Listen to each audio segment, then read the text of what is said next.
I'm going to show you the basic shading techniques. Now, shading in Maya is pretty simple when you're doing the basics, and it gets a little more complicated as you work with higher res textures, things like bump maps, diffusions, all that. But we're just going to go over the basics today. So what I have here is just a couple of NURB shapes along with an apple, and we're going to add some color to these. So right from the get-go, all objects start with a NURB shader on them. So it's this matte kind of gray color, and we're going to start working with that and changing that up.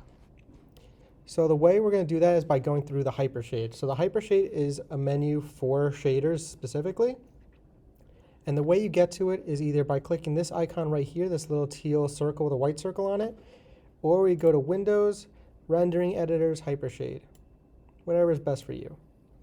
So let me just move my screen to the side a little bit so you can see some of these objects. So right here is your Hypershade. Right from the get-go, you'll start with either 3 or 4 shaders like this. Never touch these. These are your default shaders. And the reason you don't want to touch them is because if you mess them up, it's very difficult to get a new one exactly how they're set up. So what we're going to do is we're going to create a new shader.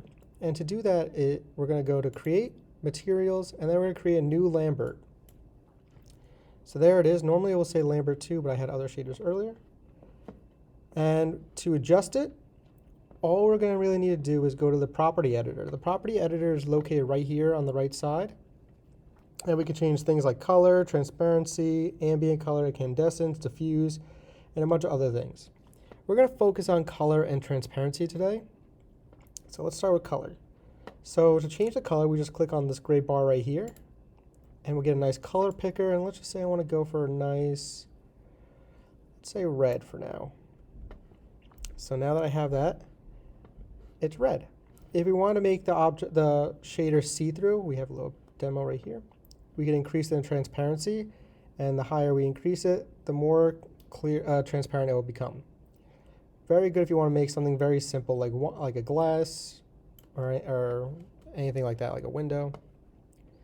So to add a new shader to your object, it's pretty simple. You just click down on your scroll wheel or middle mouse click, and drag it to whatever you want to add it to. And it should add it. That will replace the Lambert 1 that was already assigned to it and assign the new Lambert to it. Another way you could do it, if I move this over to get to my sphere. So another way to add a shader to it is you could right click and drag to where it says assign existing material and then add the Lambert to it. Oops. Let's try that again. There we go. So now we have these on there. We're going to talk about another shader we'll use pretty often. If we go to Create, Materials, and click on Blend. A blend is a shader that's a little different than a Lambert. You kind of see the difference between the two right here, but a blend has a little more shininess to it. And that's really good if you want to have something with a more glossy texture. So let's just say I make a nice blue one right here and add that to my cone. As you can see, you have a nice bit of highlight, a little shadow better, and it all kind of comes together as if it was a glossy material. So that works really, really well.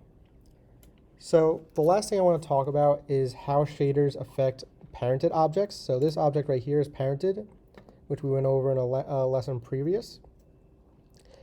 And the problem with it being parented is if, let's just say I create, actually I'll change this shader to red again, but it'll be a blend.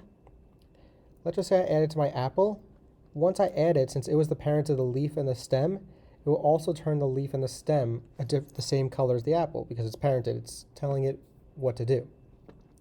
So in order to fix that, we're going to have to go and let's create a new material. Let's make a nice green color for the leaf. And we're going to add the leaf color separately. Let me get to an angle so you can actually see it. And then let's just create a Lambert that's more of a brownish color for the stem. And you're basically just going to add things separately to your object, starting from the parent down to the child or children. And once you get used to that, you can pretty much change up any of these shaders and it will update for you in real time. And that's pretty much all you have to do for shading your objects.